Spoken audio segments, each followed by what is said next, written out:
That's probably one of the reasons why I think this bill is a real problem for people, because it's not unifying us, it's dividing us. We all care about kids, we all care about health, and yet everything I read about this, it's not an emergency, it's not urgent, it's not a crisis. We have 95% compliance, and yet we're reacting as if we only have something like 25% compliance, and if we don't do something in the next year, we're going to have a real major problem. I just don't see it in that light, and that's the reason why I really question, first of all, why we should be doing it. I'm not going to apologize for 96% compliance rate in this state and 5th in the country. You're not going to do much better than that. You're never going to get 100%.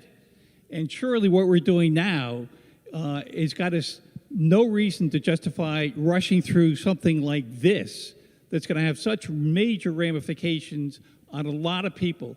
There needs to be an effort to unify and develop a consensus policy, not one like this that divides people.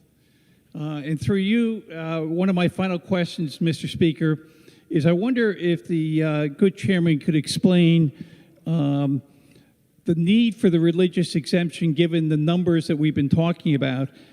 And if we move forward and remove religious exemption, does that not open the door for removing in other places of the statute, because it sets a precedent to remove religious exemption through you, Mr. Speaker?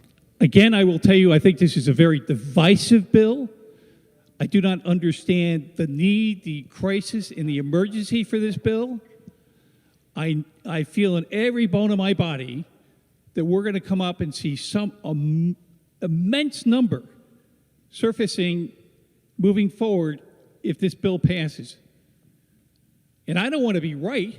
I just want us to have some open, honest dialogue and be factual about it. If it costs $5 million, it costs $5 million. But please don't try to sell me on something that obviously is not going to be $175,000. It's just not. So those are the reasons why, Mr. Speaker, I cannot support this bill, and I'm disappointed we haven't tried some other alternatives that I think could be very meaningful in improving the compliance rate, which I think is very high, as evidenced by the fact that we're 5th in the nation.